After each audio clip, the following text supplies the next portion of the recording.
David Mishichecho. Oh, Yalaba Isagodo, Yagodo.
El doctor Dan Ben Abraham por más de 30 años ha enseñado principios hebraicos a miles de estudiantes por todo el mundo, compartiendo sus conocimientos en innumerables libros, en enseñanzas persona a persona, en conferencias presenciales y en internet, así como programas de radio y televisión.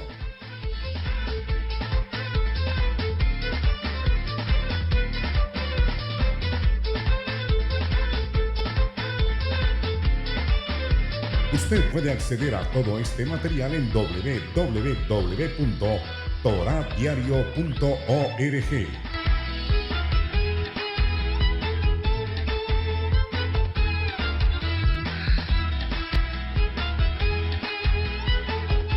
La Alianza Mesiánica Internacional AMI presenta al doctor y educador Dan Ben Abraham en su conferencia en línea. Bienvenidos. Tanto los que están presencialmente aquí como los que nos acompañan vía online. El tema que vamos a tratar hoy es sumamente importante, extraordinariamente importante en esta época de tanta confusión que existe. El tema que vamos a tratar y que fue anunciado el día de hoy en los medios sociales es: ¿existe un judaísmo para los no judíos? ¿Existe el judaísmo para los no judíos? Ese es el tema que vamos a tratar, Bezrat Hashem, en la clase de hoy. El judaísmo que nosotros hemos heredado de Moshe y de los profetas contiene todo el fundamento de nuestra halajá. Es posible que algunas de las palabras que yo empleé esta noche en la clase, en la conferencia, sean un poco técnicas, y entonces de todos modos voy a ir explicando. Halajá viene del hebreo halaj, que quiere decir caminar. ¿Okay? Caminar significa, en ese sentido, de forma alegórica, el modo de hacer las cosas. Entonces, cuando la Torá dice, por ejemplo, caminó Noah con Dios, es decir, que anduvo según los designios divinos. No es que caminaban juntos, porque Dios no camina, es un antropomorfismo. ¿Okay? Anduvo Enoch con Hashem y se lo llevó Hashem. ¿Okay? Quiere decir que andaba según las normas y principios que Hashem tenía para él. Esa forma de andar, de hacer las cosas, se llama en el judaísmo halajá, las leyes que marcan la manera de hacer las cosas. Entonces, el judaísmo que nosotros hemos heredado de Moshe y de los profetas contiene el fundamento de nuestra halajá y de todas las prácticas y de todas las costumbres que sustentamos, porque de ese fundamento es que se deriva todo. Esa es la fuente de todo. Basado en eso y teniendo en cuenta toda la historia previa de la intervención de Dios Altísimo en la historia, y aquí viene otra palabra más que hay que aclarar: Dios Altísimo, no Dios de dar, Dios de Hashem. Porque estamos haciendo un esfuerzo por restaurar la lengua antigua sefardita de España, el ladino, tanto como podamos. Por eso es que no decimos sinagoga, sino esnoga. ¿Lo ve? Y por eso es que no decimos Dios, porque la palabra Dios en plural no existe en hebreo. Dios no viene del hebreo. Dios viene de Theos, que es griego. ¿Ok? Entonces, ¿cómo hacían nuestros ancestros en Sefarad para hablar de Dios en singular? Decían Dios Altísimo. Entonces, pues nosotros decimos Dios Altísimo. No es que me faltó la S. ¿Okay? Se hace a propósito. Dios Altísimo, en singular. Tenemos otras palabritas que estamos tratando de restaurar del ladino. También, como en vez de bendita, bendicha. Bendicha. Y así sucesivamente vamos a ir aprendiendo esas palabritas. Entonces, basado en eso y teniendo en cuenta toda la historia previa de la intervención de Dios Altísimo en la historia hasta Abraham, vino nuestro padre Abraham, es evidente que en el programa del Eterno en el programa de Hashem no es cree como yo creo y el mundo va a estar en paz. Cree como yo creo, el mundo va a estar en paz. Porque ese modo, esa manera monopensante, esa forma monopolizante de la verdad nunca ha funcionado con el ser humano. ¿Okay? La realidad es que el judaísmo, visto sinópticamente, tiene dos ramas. Tiene un judaísmo para los no judíos y un judaísmo para los judíos. Y es muy importante entender eso. Hay un judaísmo para los no judíos, hay un judaísmo para los judíos. Hay un camino para las naciones, hay un camino para Israel. Y en la misma medida en que descubramos esos dos caminos, no como aislados, sino interrelacionados, no como repelentes, sino complementarios, entonces nos vamos a colocar en el camino de la unidad y en el camino de la paz. Mientras Israel camine en su camino y no en los caminos de las naciones, y mientras las naciones caminen en su camino, no como extraños, sino como hermanos, con responsabilidades diferentes, pero hijos todos de un mismo Padre, sin que ninguno imponga superioridad sobre el otro, vamos a tener paz. El Dios Altísimo que conoció a Adán y Java es el mismo Dios Altísimo que conoció Moshe y Séfora. No es un Dios diferente, ¿ok? El mismo Dios Altísimo que creó la humanidad es el mismo Dios Altísimo que formó a la nación de Israel. Como fue dicho por el anciano Shaul de Tarso en sus días, ¿es Eloa solamente para los judíos? ¿No es Eloa también para las naciones? Y responde, ciertamente también para las naciones. No hay un Elohim para las naciones y un Elohim para Israel. No hay un Dios para las naciones y un Dios para Israel. Es el mismo Dios Altísimo para todos. El mismo Dios Altísimo para todos. Todos somos sus hijos, todos tenemos responsabilidades y compromisos en ocasiones similares, en ciertas cosas diferentes. Y ciertamente Israel es de Dios Altísimo, pero también el resto del mundo. No podemos caer en chauvinismos monopolizantes del pensamiento retrógrado de la Edad Media, de la casa de brujas. Eso es muy importante, tener ese tipo de mentalidad. Ciertamente, Israel es la tierra sobre la cual, dice la Torah, los ojos de Hashem nunca se apartan. Así es, los ojos de Hashem nunca se apartan de Israel, pero sus ojos también nunca se apartan del mundo. Porque como dijo el Ribi, Él hace llover sobre justos y sobre injustos. Y su aliento no solamente está en la tierra de Israel, sino de Hashem es el mundo y su plenitud. Y todo lo que en él habita. Son suyos por derecho divino, por derecho creativo de Hashem. Entonces, descubrir eso y no imponer el uno al otro sus propios puntos de vista es el camino de la paz.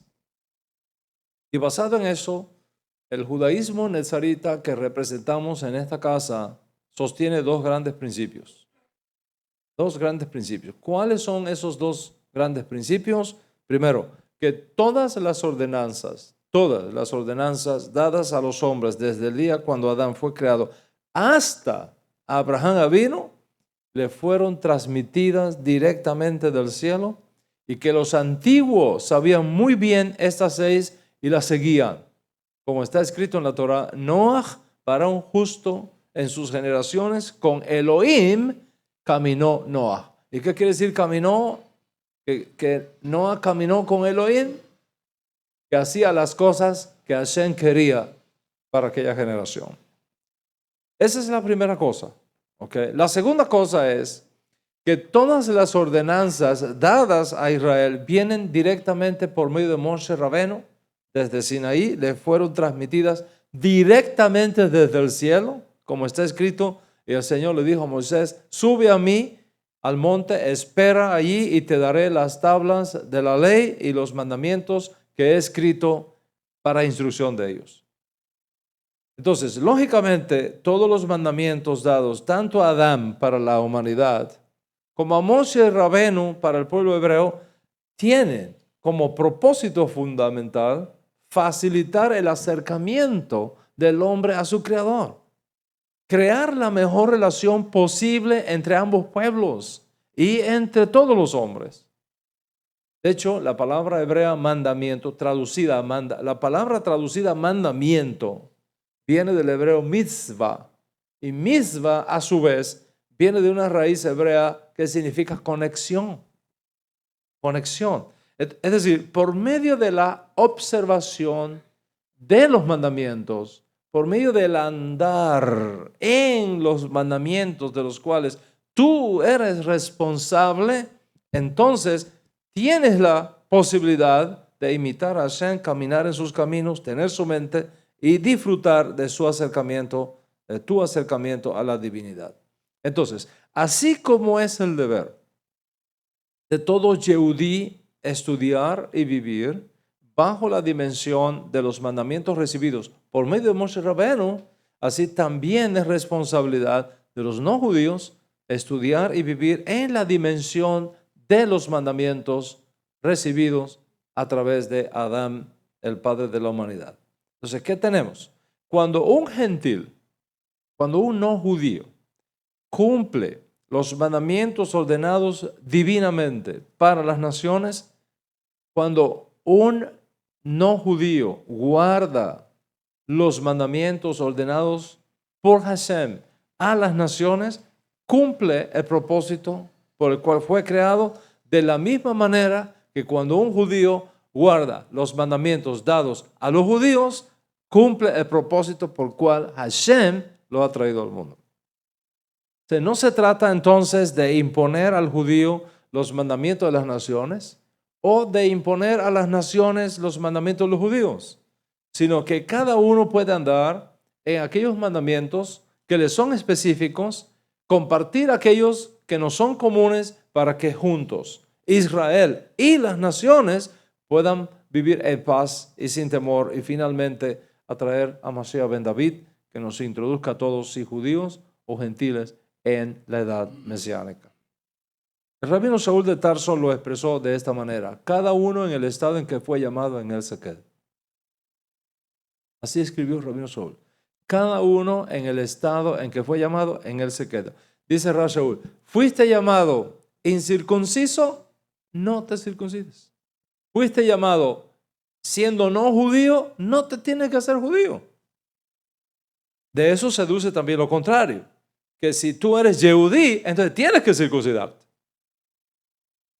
¿Lo ves? Por eso es que Rab Shaul circuncida a Timoteo, pero no circuncida a Tito. ¿Por qué? Porque Tito es de madre judía, no así. Timoteo es de madre judía, no así Tito. ¿Ok?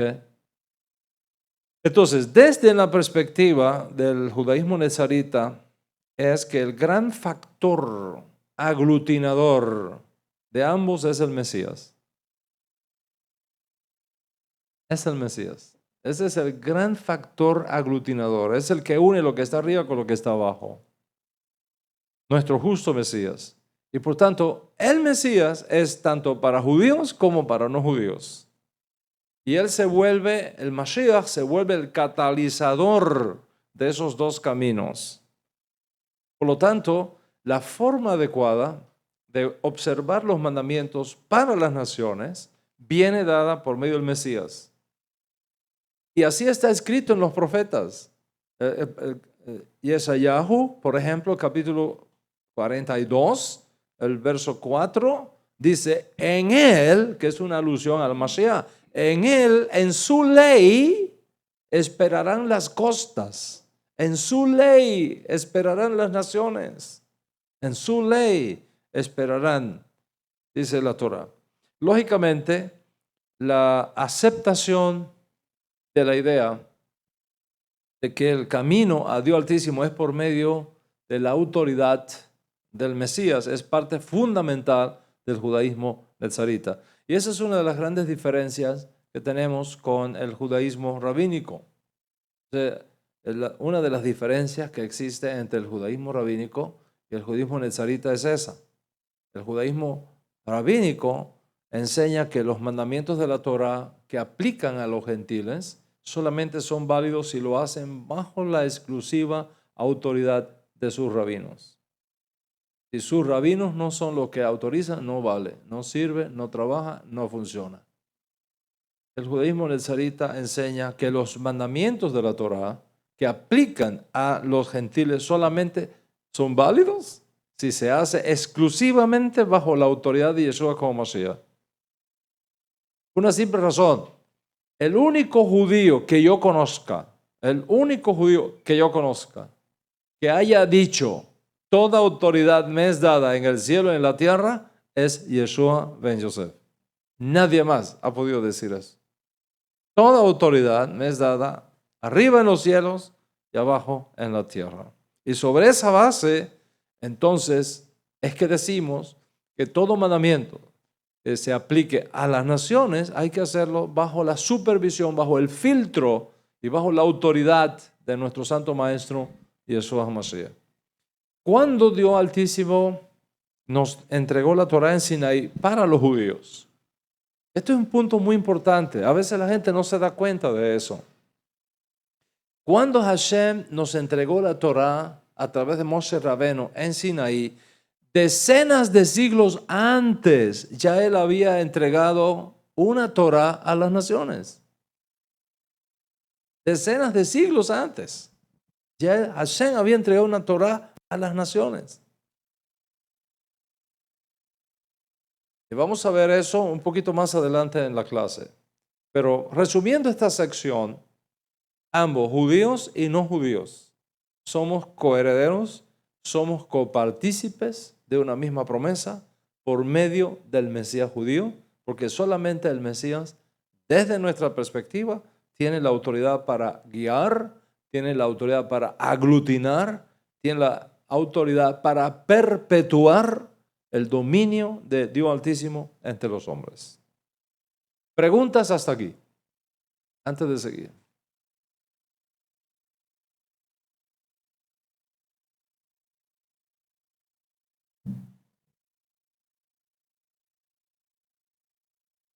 La pregunta es sobre Yeshua HaMashiach. Es si él, después de morir en la cruz, él tiene poderes divinos o él tenía poderes divinos antes. No. O los poderes son otorgados a través de Dios. Pero aunque no es el tema exacto que estamos ¿No? tratando en la clase, No puede, pero sí descartar la puedo más o menos explicarte eso. No existe poder independiente de Dios en el universo.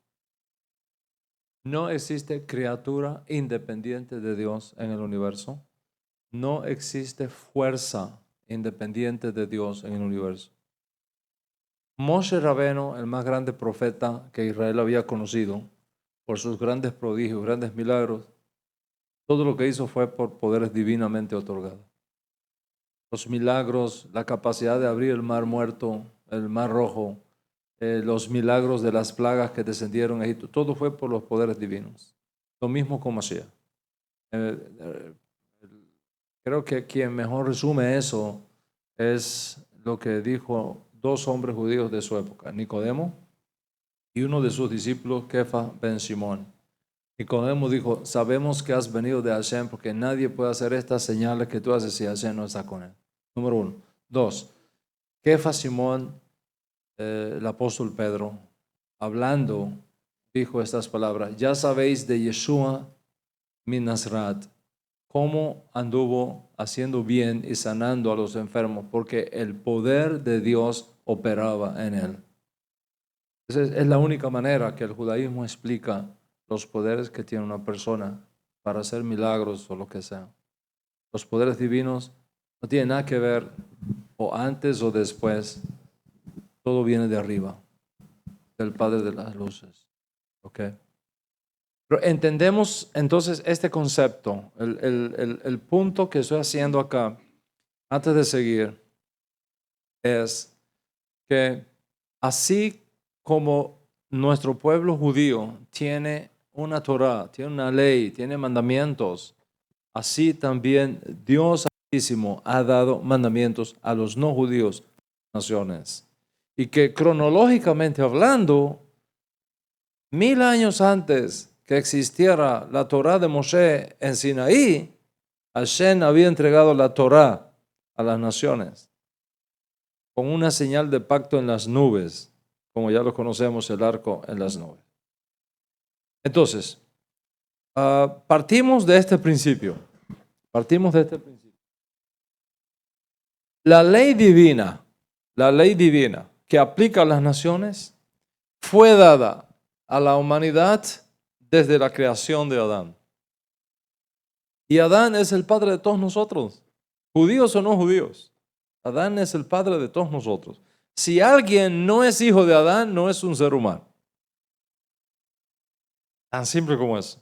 Podrá ser cualquier cosa, menos un ser humano. All right. Todos venimos de Adán, todos somos hijos de Adán y Adán es el padre de la humanidad.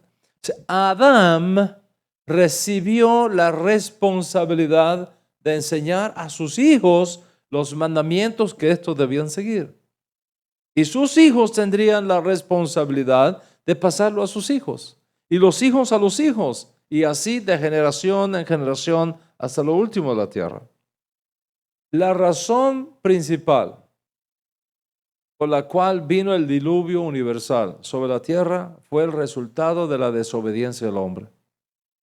La razón por la cual la humanidad experimentó aquel cataclismo universal fue por la rebeldía de los hombres contra los mandamientos divinos entregados por medio de Adán. Dice nuestra Torá, y vio Elohim que la tierra se había llenado de violencia. Observa esa expresión, que la tierra se había llenado de violencia y que el corazón del hombre era de continua maldad. Ahora viene la pregunta, ¿sobre qué punto de referencia podemos decir que la tierra se había llenado de violencia si no tenemos un código de conducta que nos permita comparar si esta acción de este hombre es violenta o no es violenta? Si esta acción de este hombre es maldad o no es maldad, ¿sobre qué? ¿Cuál es el punto de referencia?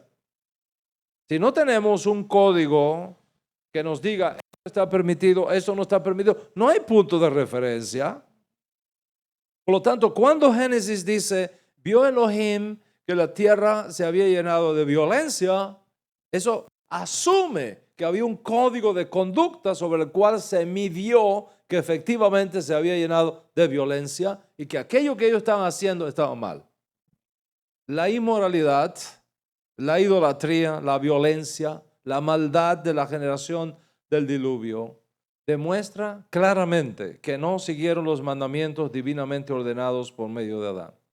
Lógicamente, esto significa que todas las leyes relacionadas con la moralidad y todas las leyes relacionadas con la unicidad de Hashem, como el resto de las leyes que debían regular la vida social en términos de respeto a la propiedad privada, en términos de integridad de la vida humana, fueron conocidos por aquellos hombres de antaño 1000 años antes de la existencia del pueblo hebreo. 1000 años antes de la existencia del pueblo hebreo. La violación de aquellos preceptos trajo como resultado el juicio divino que se expresó en el diluvio universal. Y el hecho de que solamente 8 parejas humanas fueron preservadas de aquel cataclismo mundial revela claramente que ellos decidieron guardar los mandamientos divinos que le fueron dados y por eso fue que escaparon del juicio. Por tanto, antes de Sinaí, el hombre conocía perfectamente cuáles eran los mandamientos de Dios Altísimo para ellos, porque fueron recibidos de Adán, a través de Adán, y pasados por él al resto de su descendencia. ¿Ok? Teniendo en cuenta entonces esa realidad, el judaísmo nezarita preserva la transmisión de la Torá, tanto escrita como oral, que rige en nuestras comunidades, no solo para nosotros, sino para todos los hombres de buena voluntad que deseen compartirla, si judíos o no judíos, si gentiles como gentiles. En esa tradición tenemos no solamente la Torá escrita, sino también la explicación de la Torá escrita, y es nuestra responsabilidad conocer ambas. Es nuestra responsabilidad estudiar ambas. Y es nuestra responsabilidad enseñar ambas a todos los hombres según corresponda a cada uno. Lógicamente, no toda la Torá oral fue dada por medio de Adán.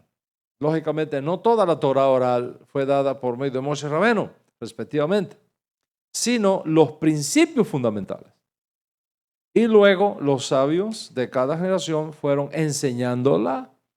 Los sabios de cada generación fueron pasándola a las generaciones venideras, las cuales construyeron sobre lo recibido, interpretando la tradición a la luz de las nuevas circunstancias que se iban dando en el desarrollo normal de los procesos sociales, religiosos, culturales, políticos de las naciones.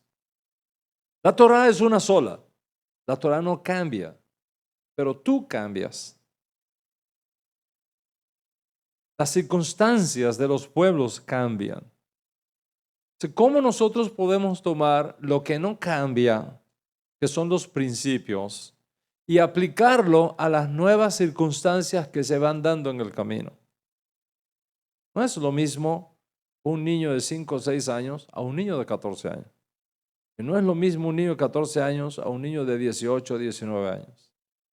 Y no es lo mismo un muchacho de 19 años a uno de 22 años. Las cosas cambian.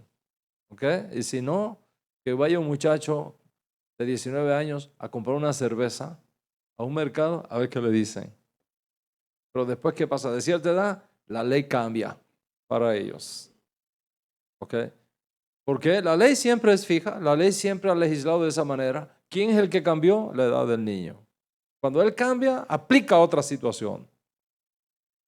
Entonces, por eso es que decimos que se construye sobre lo recibido interpretando la tradición a la luz de las nuevas circunstancias que se van dando en el desarrollo normal de los pueblos. Entonces, basado en esto, guardamos la siguiente tradición y quiero que la repitan después de mí. ¿Okay? La repitan en voz alta como los niños de la escuela. ¿Okay? Porque así recordamos más. Repitan después de mí. Adán recibió la ley de Elohim y la pasó a Set. Set recibió la ley de Adán y la pasó a Noah. Noah recibió la ley de Set y la pasó a Sem. Sem recibió la ley de Set y la pasó a Malquisedec.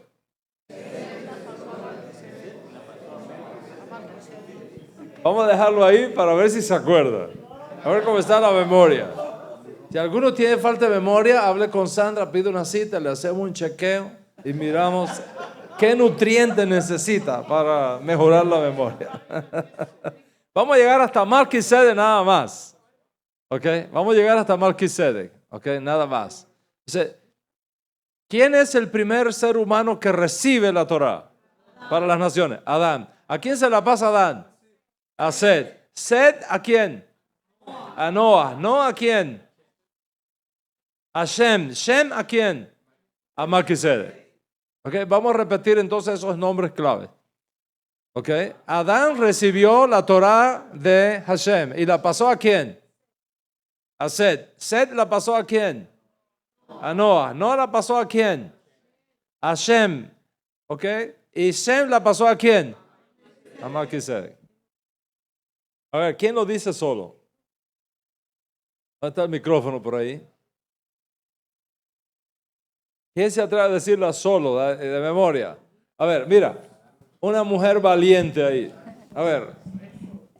Hashem se la pasó a Adán, Adán a Set, Set a Noah, Noah a Shem y Shem a Melquisedec. Perfecto. Un aplauso. ¡Wow! Tremendo, tremendo, ¿ok? Ahora, vamos a seguir con la próxima, ¿ok? Malquisedec recibe la ley de quién? De Shem, y se la pasó a Abraham. Malquisedec, Abraham, entre paréntesis, Abraham estudió en la yeshiva de Malquisedec. Abraham fue estudiante de Malquisedec. Por eso es que le da los diezmos de todo a Malquisedec, porque era su estudiante. Entonces, Malquisedec recibe la ley de Shem y se la pasa a Abraham. Abraham, que recibe la ley de Malquisedec, se la pasa a Isaac. Isaac se la pasa a Jacob. Jacob se la pasa a sus 12 hijos. ¿Ok? Y esos 12 hijos establecieron una yeshiva en Misraim y establecieron una corte formada por 7 mandamientos universales, que son: 1, no idolatría; 2, no blasfemia; 3, no asesinato; 4, no inmoralidad sexual; 5, no comer alimentos prohibidos; 6, no robar; y 7, establecer cortes de justicia. Eso hay que sabérselo de memoria. Pues vamos a repasarlo. ¿Ok? Vamos a repasarlo. A ver, Olguita, tú que eres una experta en memoria. ¿Ok? Mencióname los nombres que recuerdes de Adán para acá. A ver, ¿por dónde va pasando Ahí soplan. la tradición? Empieza todo con Hashem, ¿verdad? Empieza todo con Hashem. Hashem le da la Torah a quién? Adán. Adán. ¿Y Adán se la da a quién? A Seth. A Set. ¿Y Set se la da a quién? A Noah. A Noah. ¿Y Noah se la da a quién? Shem. Shem. ¿Y Shem se la da a quién? Malquisedec. A Malquisedec. ¿Malquisedec se la da a quién?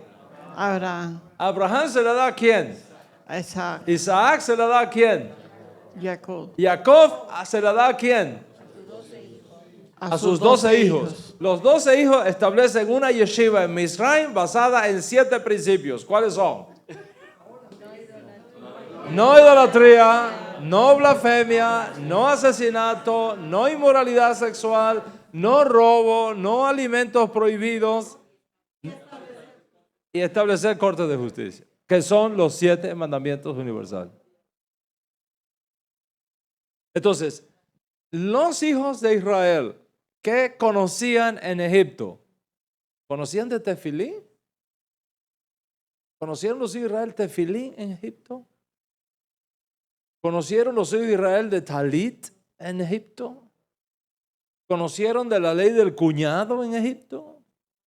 ¿Conocieron de la ley de la vaca roja en Egipto? No. ¿Qué fue lo que ellos conocían? Los 7 mandamientos que fueron establecidos en la yeshiva en Misraim, formada por 7 grandes principios. ¿Cuáles son, Joseph?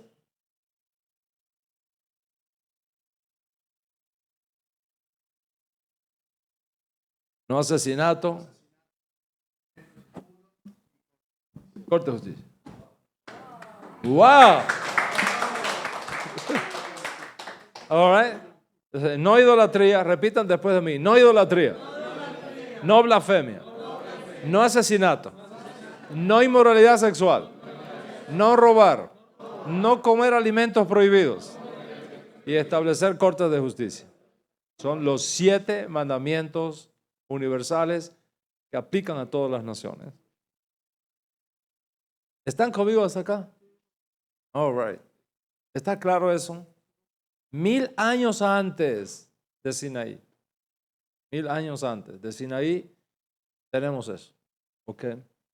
Por eso ahora tú entiendes que cuando Noé va a entrar al arca, bastó que Hashem le dijera: de los animales limpios entra 7 parejas y de los no limpios, una pareja. ¿Cómo sabía? ¿Cómo sabía Noé cuáles eran los animales limpios y los animales no limpios? Porque él tenía un mandamiento: no comer cosas prohibidas. Él sabía cuáles eran los mandamientos limpios y los mandamientos no limpios. Los animales limpios y los animales no limpios. ¿Lo entiendes ahora? ¿Ok?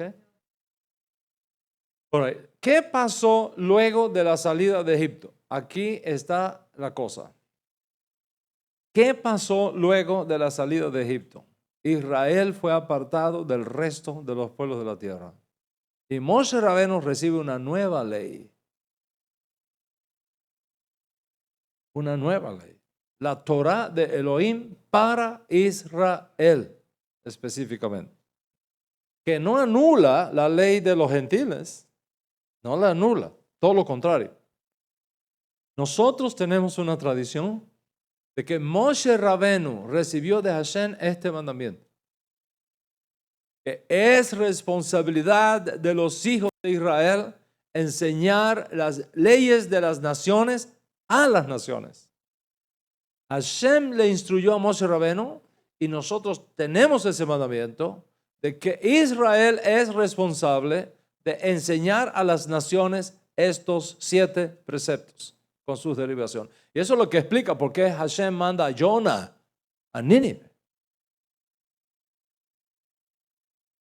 Lo manda a Nínive, que es una ciudad no judía, fuera de Israel, una ciudad gentil, para que escaparan del juicio que vendrías en 40 días si no hacían Teshuvah. Y se volvían de sus malos caminos. ¿Okay? Entonces, una vez recibido ese encargo, nosotros tenemos la siguiente tradición. Repitan después de mí.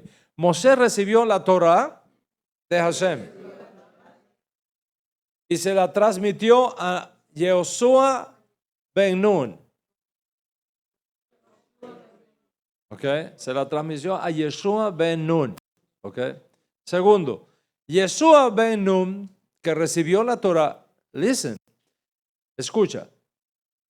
Yeshua ben Nun, que recibió la Torah de Moshe, pasa la nueva ley a los ancianos y a los jueces. ¿Ok? Yehoshua pasa la nueva ley, no la ley de Adán de las naciones. Esta es otra cosa diferente. Esta es una nueva ley. Se la pasa, Hashem se la da a Moshe Rabenu se la da a Yehoshua ben Nun, su asistente privado, personal. Yeshua se la pasa a los ancianos y a los jueces. Los jueces de Israel reciben la Torah de Yeshua ben Nun y la pasan al profeta Eli. Eli recibe la Torah de los jueces y la pasa a Samuel, al profeta Samuel. Elí se la pasa a Samuel. Samuel, que recibe la Torah de Elí, que la había recibido de los jueces, se la pasa a David. David recibe la nueva ley y se la pasa a Elías. Elías se la pasa a Eliyahu.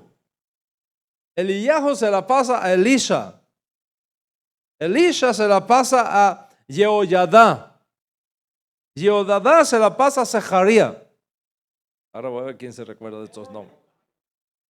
Zacarías se la pasa a Oseas. Oseas se la pasa a Amós. Amós se la pasa a Yesayahu. A Isaías.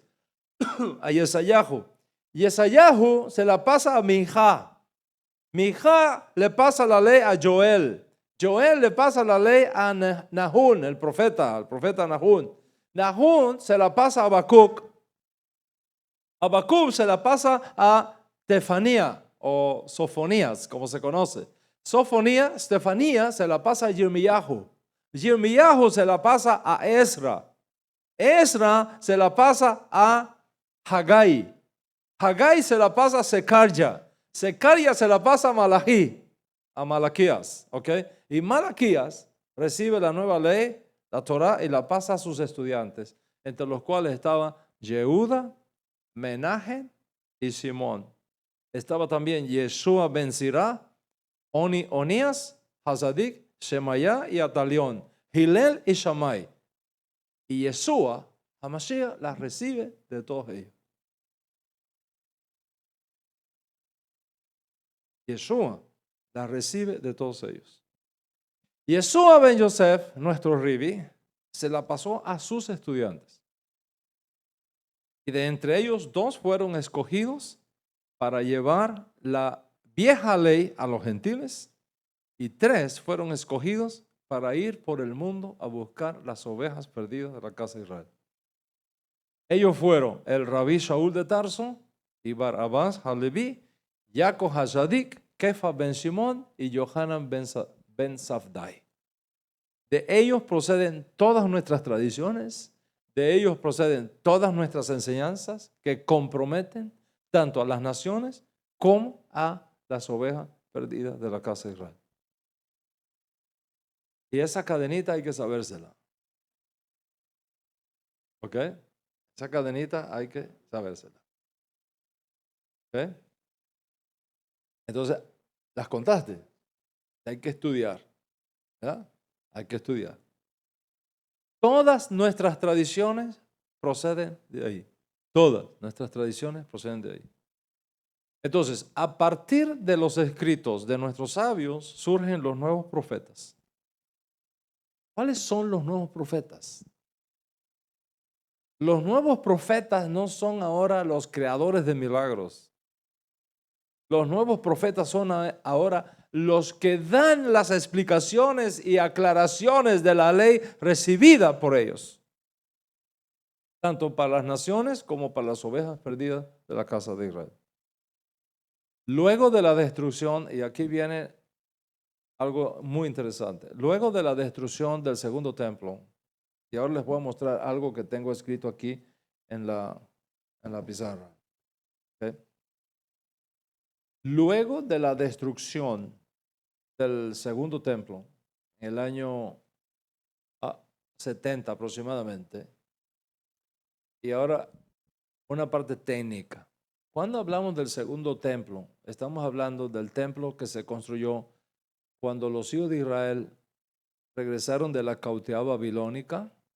¿Ok? Reconstruyen el templo en los días de Haggai, en los días de Ezra, en los días de Nehemías. Se reconstruye el templo y ese templo, que es el segundo, se destruye en el año 70 por los romanos. Entonces, el judaísmo que va desde la construcción de ese segundo templo hasta su destrucción en el año 70 de la era común, se conoce como judaísmo del segundo templo. ¿Entendemos el concepto? ¿A qué llamamos judaísmo del segundo templo? Llamamos judaísmo del segundo templo a ese periodo, ¿ok? Que va de un punto al otro punto. Entonces, luego de la destrucción del segundo templo, el de Jerusalén, en el año 70, surge el judaísmo rabínico. Y esto es un punto muy importante que no podemos perder de vista. El judaísmo rabínico no existe antes de la destrucción del segundo templo. El judaísmo rabínico viene a la existencia después de la destrucción del segundo templo, cuando se crea un vacío de autoridad, cuando no hay templo, cuando no hay sacerdotes, cuando no hay levitas, cuando no hay sacrificios. O sea, ese vacío de autoridad que se crea ahí, entonces da oportunidad para que surja el judaísmo rabínico, que se disputa ahora la autoridad suprema sobre todo Israel, creando un nuevo oficio, el de rabino. Y voy a explicar esto, el título de rabino, para no dejar esta confusión ahí. Antes de la destrucción del segundo templo, el título de rabino no existía. No existía. Como viene a surgir después de la destrucción del segundo templo. Se le llamaba Ribi o rabino a cualquier persona de la casa de Israel que era evidente que tenía un conocimiento vasto de la Torah. Y la gente sabe detectar el que conoce del que no conoce. La gente sabe cuando está delante de una persona que tiene conocimiento de lo que habla y cuando no tiene conocimiento de lo que habla. ¿Okay? Entonces, cuando la gente detectaba que este es un hombre que enseña Torah, que sabe lo que está enseñando, le daban el título honorífico de Rav, Ribi, Rabí, Rabboni. ¿Ok? Con un título de respeto, no era un certificado emitido por una universidad como nosotros hacemos hoy acá. ¿Ok? Luego de la destrucción del segundo templo, cuando el sacerdote desaparece, cuando desaparece, todo eso desaparece. Entonces, se crea el título de rabí para dárselo exclusivamente a los miembros de la secta judía que sobrevive a la destrucción de Jerusalén y que llega a un acuerdo con Vespasiano, el que estaba sitiando a Jerusalén, a través de una rendición voluntaria a cambio de un salvaconducto que los protegiera y que le permitiera enseñar solamente ellos judaísmo en Israel. Una vez que se obtiene ese beneficio del que después se convierte en emperador de Roma, Vespasiano, en la tarde de Pesa del año 68, cuando Nerón se suicida o lo suicidan, todavía no se sabe bien qué pasó ahí. Él es llamado por el Senado a ocupar ese vacío que se quedó. Él deja a Tito al frente de la invasión, del asedio a Jerusalén, y Yohanan ben Zakkai logra un salvaconducto para establecer un nuevo Sanedrín fuera de lo que estaba sucediendo en el templo de Jerusalén, que finalmente es destruido en el año 70. Entonces, luego de la destrucción de Jerusalén, en el año 70, surge este nuevo judaísmo que se disputa la autoridad suprema de todo Israel, creando un nuevo oficio, el de rabino, estableciendo entonces la autoridad rabínica como la única aceptable por medio de la cual la ley vieja dada a los gentiles puede ser operativa, juntamente con la nueva ley dada al pueblo judío por mano de Moshe Rabé.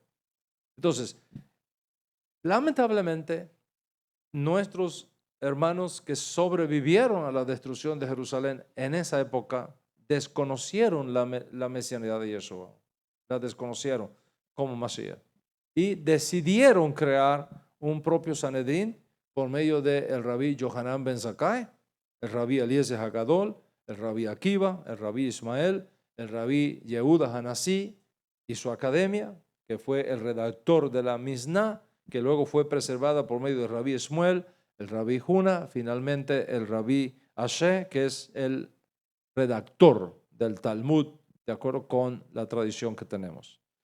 Al clausurarse el Talmud, y eso es muy importante, al clausurarse el Talmud, circa siglo V, VI, hasta el siglo VII, ¿okay?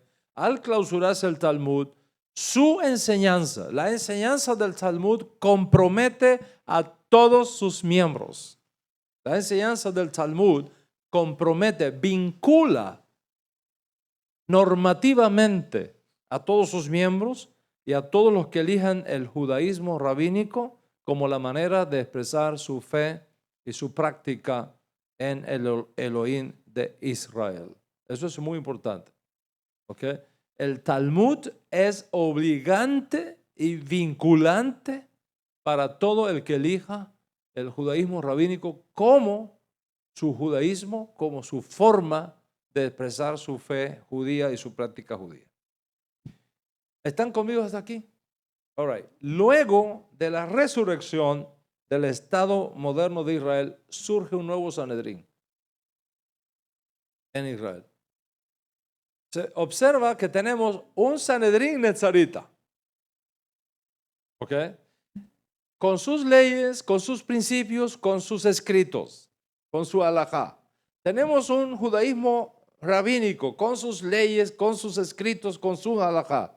Y ahora, con la resurrección del Estado de Israel, surge un nuevo Sanedrín, esta vez político, la Knesset, que administra los poderes legislativos, ejecutivos y policial por medio de una democracia parlamentaria, donde las elecciones están limitadas al poder legislativo, donde solamente la Knesset, una vez elegida, forma una coalición entre diputados con mayoría simple en sus bancas. Será esta coalición la que elija el poder ejecutivo, encabezado, por supuesto, por el primer ministro y por su gabinete. La Knesset en Israel es la que dicta las leyes, es la que supervisa el trabajo del gobierno, es la que tiene autoridad para nombrar y destituir al presidente, entre otras funciones. Las leyes del Estado de Israel son vinculantes para todo Israel. Y las leyes de la Knesset es el único representativo oficial de todo el pueblo judío. A partir de la resurrección del Estado moderno de Israel, ninguna forma de judaísmo en particular es la religión oficial del Estado. Eso es muy importante porque aquí hay mucho malentendido con esto. Israel no tiene un judaísmo oficial del Estado. No lo tiene. ¿Ok? Porque es una democracia parlamentaria. Al momento que un país tiene una religión oficial, ya no puede ser una democracia. Podrá ser una teocracia, estilo Teherán, ¿ok? Por ejemplo, pero no una democracia. Para que una democracia sea democracia, no puede tener una religión oficial. Porque ya deja de ser una democracia. ¿Cuántos están conmigo hasta ahí? Ok. Entonces, a partir de la resurrección del Estado de Israel, ninguna forma de judaísmo particular es la religión oficial del Estado. Sin embargo, ¿qué pasa? Siendo la mayoría de la población judía y siendo el objetivo de la creación del Estado de Israel, formar un Estado judío que dé albergue y protección a los judíos que están expatriados por el mundo y perseguidos por el mundo, como es la situación de la judería, previo a la creación del Estado de Israel. Dada esa situación de exilio reinante en el mundo judío, está claro que aunque el judaísmo no es oficialmente la religión de Israel, existe una apertura hacia el judaísmo mediante las leyes de la Torá con respecto al Shabbat, por ejemplo. Por eso que en Shabbat Israel tiene todas sus puertas cerradas, todo el gobierno cierra, los mercados cierran, es el día feriado de Israel, el Shabbat, ¿ok? Es una fiesta religiosa, pero al mismo tiempo no se considera la religión oficial. Tenemos las festividades bíblicas, tenemos los días festivos, tenemos así la familia, el matrimonio, el divorcio, la ley de retorno, que es ofrecida a todo judío o a todo converso en el exilio. Entonces, ¿qué pasa ahora? Para que entendamos esto que está pasando, señores. Todos los temas de familia y conversiones en Israel, por un acuerdo político entre partidos, se le entregó al judaísmo ortodoxo. ¿Ok? Por un acuerdo entre partidos, se le decidió que todos los asuntos que tienen que ver con familia y con las conversiones, se le entregó al judaísmo ortodoxo, los cuales tienen una representación para la rama sefarí y una representación para la rama askenazí. Y basado en estos arreglos políticos con los partidos religiosos, solamente el rabinato ortodoxo en Israel puede ofrecer matrimonios, puede dar carta de divorcio, puede aceptar conversiones. Solamente el rabinato ortodoxo puede hacer eso. Pues es una autoridad dada por la Knesset al rabinato ortodoxo en los acuerdos de partido que se realizaron. Sin embargo, debido al manejo para nada equitativo de esta rama de poder y ante la larga protesta de los representantes de las otras ramas del judaísmo no ortodoxo, como por ejemplo el conservador, ¿okay?, o el reformado, la Knesset decidió, decidió que es deber del Estado tratar a todas las ramas judías en igualdad y por tanto no seguirá otorgando preferencia al monopolio del judaísmo ortodoxo para definir las bodas, para definir los divorcios y para definir quién es y quién no es un judío y quién puede hacer una conversión y quién no puede hacer una conversión. Y sobre esta base, cualquier forma de judaísmo tiene libertad para reunirse en Israel. Sobre esta base, cualquier forma de judaísmo tiene libertad para estudiar Torah en Israel, vivir por los principios de la Torah en Israel, según sea su preferencia, o simplemente no vivir por nada de eso, vivir secularmente, laicamente, sin ningún tipo de afiliación religiosa específica y no ser perseguido por eso. O sea, es muy importante entender eso. Teniendo en cuenta esta realidad, nuestro judaísmo nezarita, que aún no es reconocido oficialmente por la Knesset como tal, por el tema de Yeshua, por supuesto, está dando pasos agigantados hacia ese reconocimiento, aceptando en principio ya que los creyentes en Yeshua, los judíos creyentes en Yeshua en Israel, tienen el derecho a la libre asociación, tienen el derecho a tener sus sinagogas, tienen el derecho a tener sus propios centros de estudio de Torah y ser protegidos por los impuestos fiscales. En otras maneras, que de la misma forma que los judíos ortodoxos, conservadores y reformados no pagan impuestos a la propiedad, tampoco los judíos que creemos en Yeshua tienen que pagar impuestos a la propiedad, para que todo sea equitativo en Israel. Entonces, ¿qué tenemos? Tenemos una línea de autoridad que viene de Moshe Rabenu, de los profetas hasta Yeshua y su academia, y desde allí la responsabilidad de hacer 5 cosas fundamentales. Y con esto termino. ¿Cuáles son estas 5 cosas fundamentales? Primero, enseñar a todos los pueblos de la tierra la ley de las naciones bajo la autoridad de nuestro justo Mesías, con sus 7 preceptos básicos y sus derivaciones halágicas. A saber, no idolatría, no blasfemia, no asesinato, no inmoralidad sexual, no robar, no comer cosas prohibidas, y el derecho que tienen las naciones a establecer un Estado de derecho con sus propias leyes donde haya justicia social para todos. Esa es una de nuestras responsabilidades fundamentales.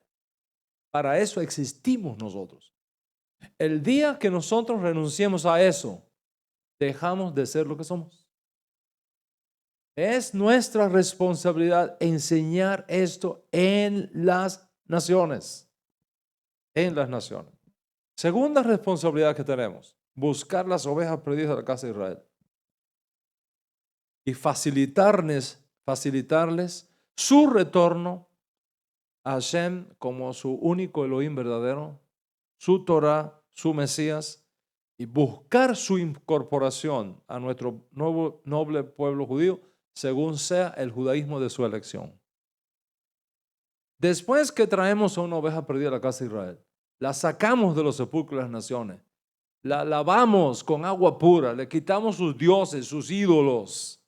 Después que son purificadas, como dice el profeta Ezequiel en esa imagen espectacular del profeta Ezequiel, los traeré de las naciones y derramaré sobre ustedes agua limpia y los limpiaré de vuestros ídolos y de vuestros falsos dioses. Los voy a limpiar con agua limpia y voy a derramar sobre ustedes mi espíritu y haré que anden en mis caminos y guarden mis preceptos. Es un pasaje espectacular. Capítulo 36 de Ezequiel, hay que leérselo para que vea la grandeza que hay ahí.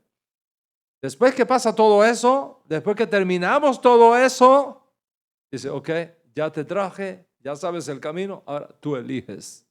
¿Qué judaísmo quieres para ti y para tu casa? ¿Quieres ser ortodoxo? Baruch Hashem, aquí hay 20 sinagogas ortodoxas. Dele para allá, pues, si eso es lo que usted quiere. ¿Quieres ser conservative? Aquí están las conservative. Ahí, Baruch Hashem. ¿Quieres reformado? Ahí tiene. ¿Quieres quedarte con nosotros para llevar adelante esta misión? Bienvenido sea, bienvenidos sois. ¿Ok?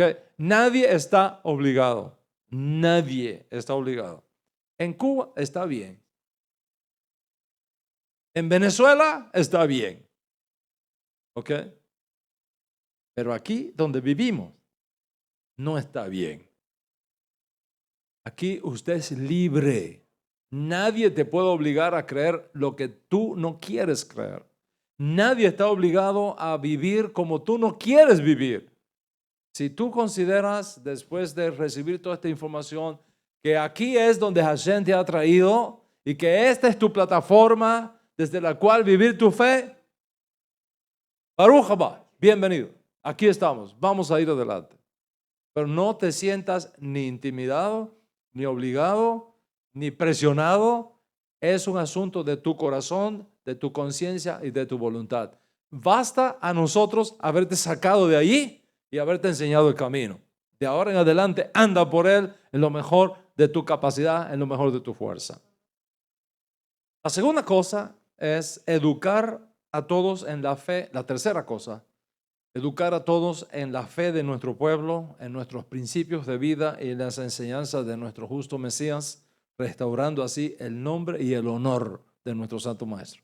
Tenemos la tremenda responsabilidad de limpiar el honor de Mashiach, de limpiar la figura de Mashiach que ha sido tan distorsionada, que ha sido tan manipulada a través de los años, de los siglos. Nosotros tenemos la responsabilidad de limpiar ese nombre y de restaurar esa imagen del Yeshua judío. ¿Quieres estar con nosotros para hacer eso? Este es el lugar para hacerlo. Vamos a hacerlo juntos. Y la quinta cosa La cuarta cosa, facilitar tanto como sea posible las justas demandas del sionismo, luchando contra el antisemitismo en todas sus formas y buscando cada vez más que las naciones amen a Israel, respeten a nuestro pueblo y respeten y reconozcan la autoridad soberana de Medinat Israel, del Estado de Israel. Y finalmente, hacer todo lo posible para que juntos podamos adelantar, tanto como dependa de nosotros, el retorno de nuestro justo Mesías para establecer la edad mesiánica en Israel y en el mundo, para bien, para vida y para paz. Señoras y señores, si nosotros no entendemos esto, siempre vamos a estar dando vueltas para aquí, dando vueltas para allá. Este es nuestro lugar, esta es nuestra misión, este es nuestro objetivo. ¿Okay? ¿Cuál es entonces nuestra relación como judaísmo nezarita con el resto de las sectas judías contemporáneas? Nuestra relación con las ramas del judaísmo son de reconocimiento y de consulta, porque son nuestros hermanos. El hecho de que tú no pienses como yo no significa que eres mi enemigo. Oiga, mi mujer y yo no en todo pensamos igual. Mi mujer siempre estuvo con Trump y yo no, yo estaba con Ted Cruz. Pero el hecho de que yo apoyaba a Ted Cruz y a ella a Trump significa que no podemos llevarnos.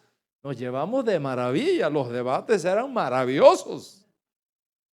Porque en el encuentro de las ideas triunfa siempre la verdad. No tengas temor de pensar diferente y pensar que por no tener el mismo pensamiento ya no podemos andar juntos. En donde no podemos fallar es en los valores y en los principios, pero en los detalles.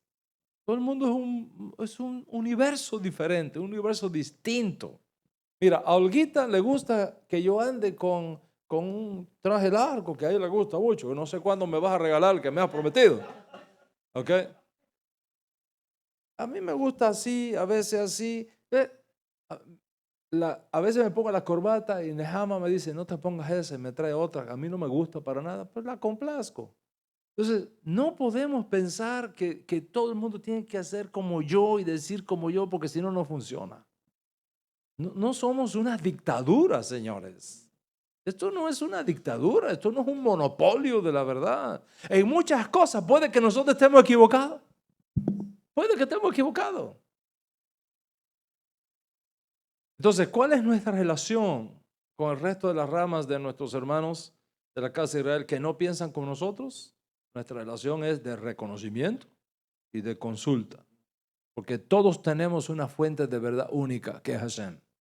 Y la verdad, si es verdad, viene de Hashem, sea científica, sea económica, sea médica, sea religiosa. Si algo es verdad, viene de Hashem, que es la única fuente de la verdad que existe.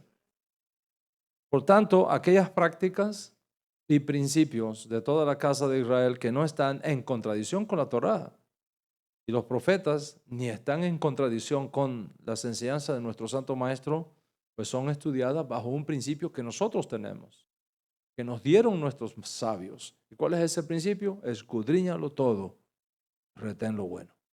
Escudriñalo todo, retén lo bueno. Mientras que en la práctica de costumbres seguimos a los sefaríes, porque ese es nuestro antepasado. Y por lo tanto, como venimos de España, somos criptojudíos, venimos de Sefarad, pues el judaísmo que practicamos es el judaísmo sefarí. Específicamente tratamos de acercarnos tanto como sea posible al judaísmo sefarí occidental. ¿Cuáles son nuestros libros de texto? ¿Okay? La Torá, los profetas, los escritos, el Código Real. Esos son nuestros libros de texto. ¿Cuáles son nuestros libros consultivos? Shulchan Aruch. El libro consultivo, Shulchan Aruch. Misne Torah de Maimónides. Todo el mundo debe tener Misne Torah. Ya está traducido al español. Por los 613 mandamientos explicados por un maestro de Torah sefardí. Y el libro Keter Shem Tov. Esos tres libros son nuestros libros consultivos. ¿Ok?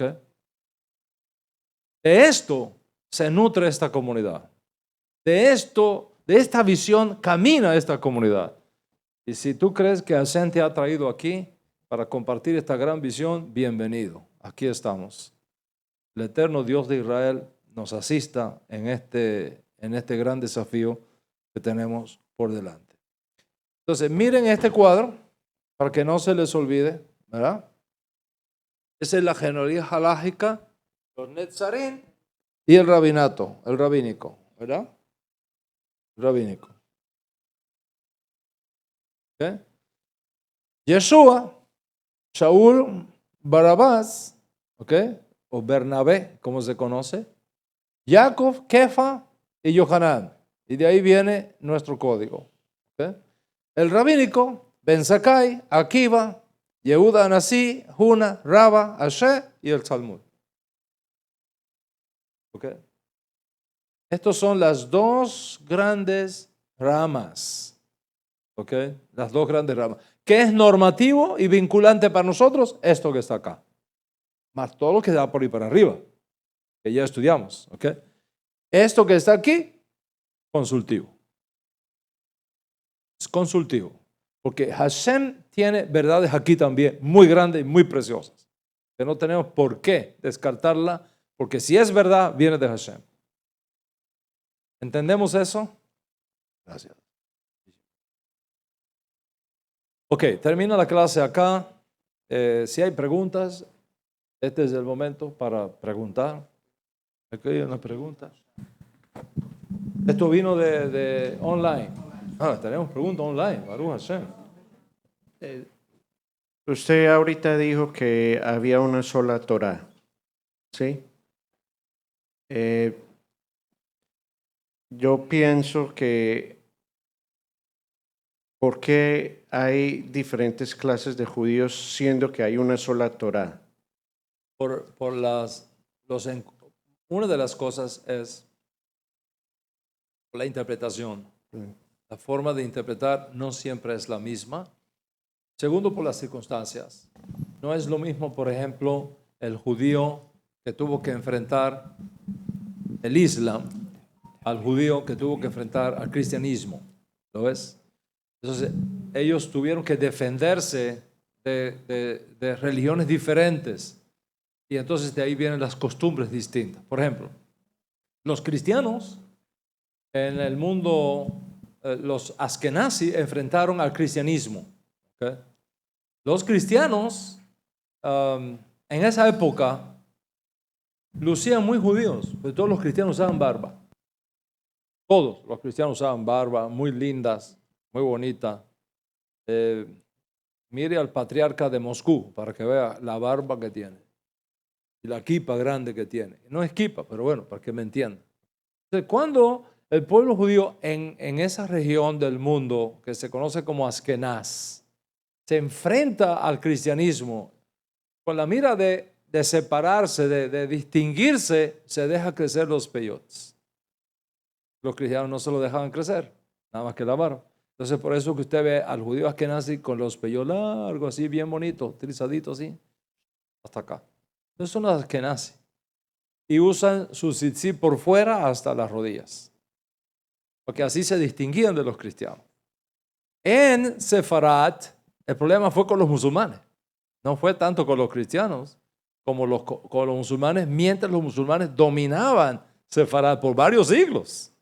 Entonces, allá no usábamos peyotes porque no necesitábamos, ni andábamos con los tzitzit por fuera porque eso no era un problema. O sea, ahora tú tienes, por ejemplo, al judío askenazi que usa sus peyotes por fuera, que hace ciertas cosas que nosotros no hacemos, es producto de las batallas que ellos tuvieron que librar en un medio diferente al que nosotros tuvimos que librar. Su música es distinta, su lengua es distinta. Ellos mantuvieron el yiddish, que es una combinación de hebreo con alemán. Nosotros mantuvimos el ladino, que es una combinación de hebreo con español. Y de ahí vienen costumbres diferentes, producto de esa situación. Vamos a ver qué dice acá esta nota que viene de online. Okay. All right. Colombia. Wow. Sí, Colombia está en la jugada. Colombia está en la jugada. Dice, el Shabbat se guardaba antes de Sinaí y si ellos lo celebraron era considerado un mandamiento universal. Absolutamente, el Shabbat era guardado antes de Sinaí. Sí, en memoria de la creación. Era guardado. ¿Ok? Descansó Dios el día séptimo y un mandamiento es imitar a Dios. Sí lo guardaban. Es más, fíjate si esto es importante, y qué buena pregunta esa. Fíjate si esto es importante. Mientras la humanidad guardó el Shabbat, no había idolatría. La idolatría se introduce cuando abandonan el Shabbat. Porque mientras un pueblo santifica el Shabbat, recuerda que hay un solo Dios, el creador de todo. Al momento de olvidar el Shabbat, se mete la idolatría. Entonces, lejos de los hombres cuidar el Shabbat es el que cuida a los hombres. Es un cerco de protección.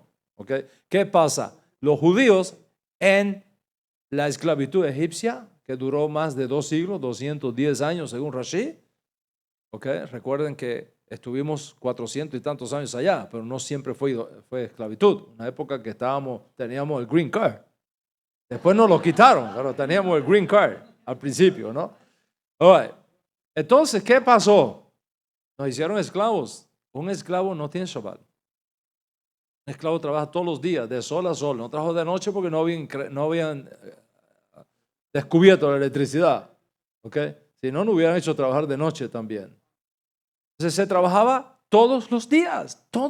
No había descanso para nosotros. De sol a sol. Cuando Hashem nos saca, nos dice, ustedes ya no son más esclavos. Ustedes van a tener también el día de Shabbat. Y ahora, el día de Shabbat, lo van a recordar su salida de Egipto. Y nos dio el Shabbat como una señal de pacto de la salida de Egipto. ¿Ok? Y por eso es que en las oraciones que hacemos para recibir el Shabbat, mencionamos eso. ¿Ok? ¿Ok? Señal de la salida de Egipto. ¿Por qué? Porque en Egipto no teníamos Shabbat. Éramos esclavos. ¿Ok? Bueno, esa es la pregunta. Espero que la haya. ¿Es un mandamiento universal el Shabbat? Es un mandamiento universal. Es un mandamiento universal. Pero ¿a dónde está ese mandamiento? Si cuando usted escuchó los 7 mandamientos universales, no menciona Shabbat por ningún lugar. No menciona Shabbat por ningún lugar. Vamos a recordarlo. A ver, ¿cuál es el primero? No idolatría. El segundo, no blasfemia. Y el tercero, no asesinato. Y el cuarto, no inmoralidad sexual. Y el quinto, no robar. Y el sexto, no comer cosas prohibidas. Y el séptimo, las cortes de justicia. ¿Dónde está el Shabbat ahí? No está el Shabbat por ningún lado. ¿Dónde está honrar a papá y a mamá? No está por ningún lugar, pero está. ¿Dónde? En las derivaciones. En el caso del Shabbat está en no robar, porque Hashem nos dio un día para él. No te lo puedes robar. Ahí está el Shabbat. ¿Lo ves? Ahí está el Shabbat escondido. Solo que esto hay que estudiarlo, porque cuando tú lo estudias, te encuentras con todo eso escondido adentro. Los 7 mandamientos son como los 7 capítulos del libro. Luego, cuando vas a empezar a estudiar cada capítulo, descubre que hay subcapítulos. ¿Alguien sacó la cuenta? Yo no la he sacado, pero alguien la sacó y dice que hay más de 1200 mandamientos que se derivan de los 7 mandamientos universales. Imagínate. 613 tiene la Torah que Moshe nos dio, según Maimónides, 613. Y según algunos historiadores, 1200, los no judíos. Dice aquí, ¿cuándo fue dada la nueva ley? ¿Qué pasó con las otras primarias y las 7 leyes? Siguieron operativas. Una vez que Hashem le entrega la Torah a Moshe en Sinaí, no anula las naciones, porque las naciones siguen existiendo. Todo lo contrario. Como había corrupción y perversión en las naciones, por eso es que Moshe Rabbeinu dice, tienen que ir y llevar estas enseñanzas a las naciones. Ustedes son luz a las naciones. ¿Okay? Y dice aquí, ¿Por qué no se menciona guardar el Shabbat en las 7 leyes? Bueno, ya lo expliqué. ¿Okay? Bueno, Baruch Hashem, espero que haya sido interesante esta clase, haya sido aclaratoria de quiénes somos, por qué estamos aquí y para dónde va este coche. ¿Ok?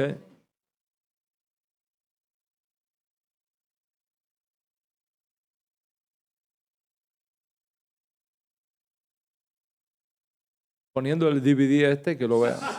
Es la mejor forma de hacer. No va a cometer errores.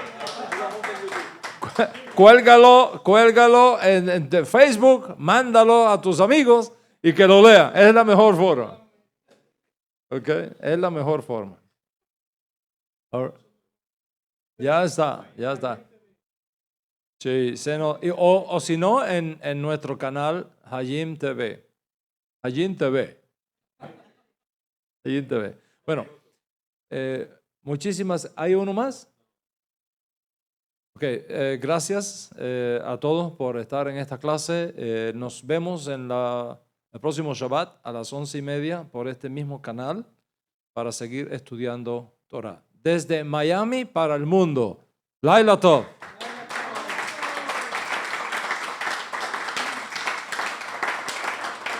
Baruch Hashem. Acá privadamente es costumbre que después de la clase de Torah ponemos una sedacá ahí